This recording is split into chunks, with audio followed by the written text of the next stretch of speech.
La CEDEAO, fille du Mali, il faut le rappeler, la CEDEAO est née au Mali. L'initiative de la CEDEAO est venue du Mali en 1975. C'est en effet ici, à Bamako, que les présidents du Mali et du Nigeria ont pris l'initiative de la création de cette organisation.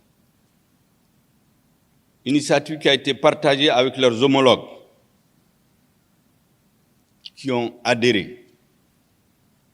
C'est pour cela, dans mes différentes rencontres avec la communauté internationale, je dis la CEDEAO et le Mali, c'est comme un enfant et son père, son vieux père, qu'il a mis au monde,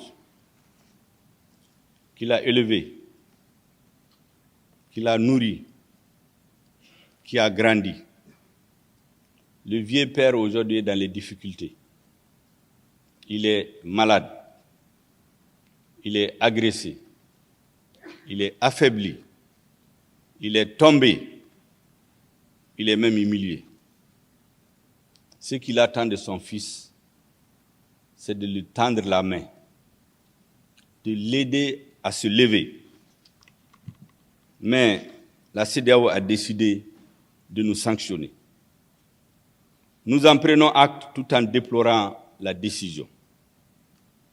Pourtant, la concertation fondée sur la bonne foi aurait permis l'instauration d'une fructueuse collaboration. Elle nous a opposé la réalité des textes qui n'étaient pas à la base de la création de la CEDEAO. Nous lui avons opposé le principe de la réalité, du terrain, de l'état physique, psychologique du Mali aujourd'hui, de l'état de déliquescence de notre État, de notre pays, de l'insécurité généralisée, de la situation où aucun candidat ne peut aller faire campagne librement dans sa contrée de naissance. Mesdames et messieurs, nous sommes prêts à aller aux élections, mais en ayant auparavant, comme du reste, elle a eu à nous le recommander en octobre 2018. Je rappelle qu'une délégation de la CEDEAO est venue ici en octobre 2018, à l'issue de la crise politique post-électorale. Elle a fait une recommandation qui dit expressément que le Mali ne doit plus organiser d'élections avant de faire des réformes politiques et institutionnelles. C'est parce que ces réformes n'ont pas été faites que la frustration continue à exploser en 2020. Malheureusement, nous avons beau répéter, rappeler à nos frères de la CEDEAO, nous ne sommes pas entendus jusqu'ici. Mesdames et messieurs, d'aucuns ont parlé de bras de fer avec l'organisation sous-régionale. Il n'en est rien. D'autres ont parlé d'étouffement. Nous nous posons la question. Quel intérêt des pays que nous considérons comme des pays frères, quel intérêt ont-ils à nous étouffer, à étouffer notre pays, à créer les conditions de sa déstabilisation? Quel intérêt ont-ils? On a parlé de nuages, de froid, à propos de nos relations avec la France. Et pourtant, nul n'est mieux placé que la France pour comprendre nos aspirations profondes. N'est-elle pas celle qui, mettant fin à l'absolutisme royal, a inspiré au peuple le droit de penser et d'agir par eux-mêmes, pour eux-mêmes, contre les puissants et les tortionnaires? Pourtant, des Maliens sont morts ici parce qu'ils réclamaient leurs droits. Nous n'avons pas entendu la CEDEAO dire d'arrêter. Nous n'avons pas entendu la communauté internationale dire d'arrêter de tirer sur des enfants dans les mosquées, devant les mosquées.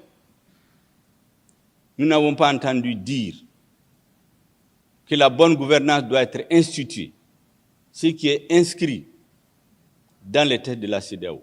La patrie des droits de l'homme et des citoyens peut-elle vouer aux gémonies des hommes et des femmes aspirant à se prendre en charge hors de toute tutelle étrangère? En outre, la France et le Mali ont des liens si solides. Tu pousses les racines dans l'histoire commune, tragique, mais commune, que nous sommes convaincus que les nuages dont on parle aujourd'hui sont passagers. Les humeurs passent, les peuples restent. On a essayé de nous dissuader de nouer un partenariat avec la Russie. C'est vite oublier les données de notre histoire contemporaine. Peu de pays dépassent l'ex-URSS dans la mobilisation de l'aide au développement du Mali au lendemain de notre indépendance.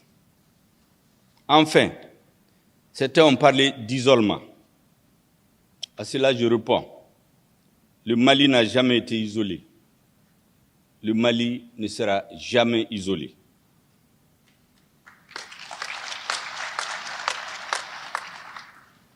Il suffit d'en juger par le nombre de pays, et pas des moindres, qui ne cessent de lui apporter leur appui multiforme. Comme récemment, lors de la 76e Assemblée générale des Nations unies et du vote du Conseil de sécurité pour décider de l'augmentation des effectifs de la MINUSMA. Même si notre gouvernement a fait de sérieuses réserves, parce qu'il n'a été ni consulté, ni associé, ni lui a été expliqué pourquoi, où, d'où viendront ces contingents, où est-ce qu'ils vont être installés. Nous avons dit que nous avons besoin qu'on nous respecte.